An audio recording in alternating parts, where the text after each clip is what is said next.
Have you ever noticed a strange fluid or pus coming from your ear? This can be alarming and uncomfortable, and it's a common issue that many people experience. What exactly does it mean?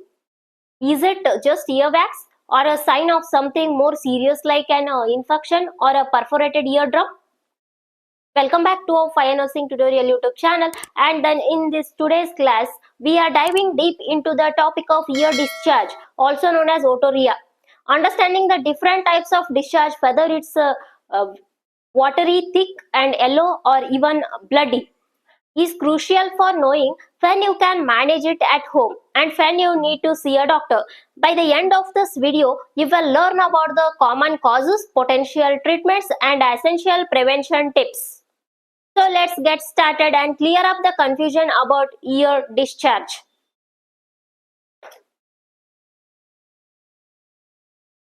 We'll see what is this. Ear discharge is any fluid coming out from the ear, such as water, pus or blood.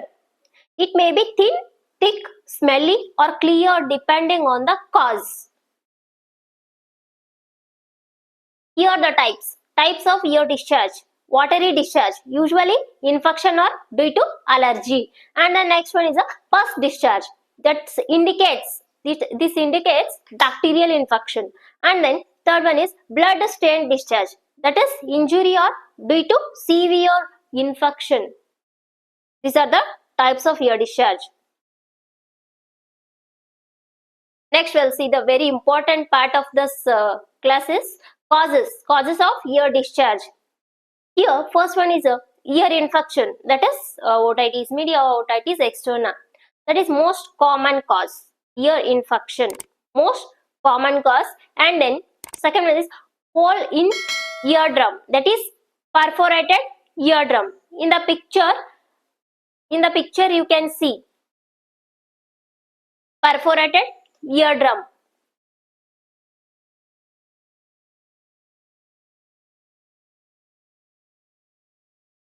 That is a perforated eardrum. And then third one is a swimmer's ear. Water trapped in ear causes infection. Below that image you can see that is a swimmer's ear. And then injury or trauma, earbuds due to that sharp objects or slap injuries. And then here this one, fungal infection, that is a white or black discharge with itching. And then cholesteatoma, that is abnormal skin growth causing foul smelling discharge. And next, symptoms. Here symptoms are ear pain or heaviness, hearing loss or muffled sound, and then bad smell from ear, fever if infection is severe, and then itching inside the ear. And then vertigo or dizziness in severe cases we can see. These are the symptoms. Here, home care. What to do at home? Here, keep the ear dry, avoid water entry, and then do not use earbuds or pins. And then use warm compress for pain relief. And then never try to clean deeper inside the ear. Next, we'll see the medicines. Ofloxacin ear drops. Here, ofloxacin is a powerful antibiotic ear drop used for bacterial ear infections. And then it is safe even if the eardrum is perforated.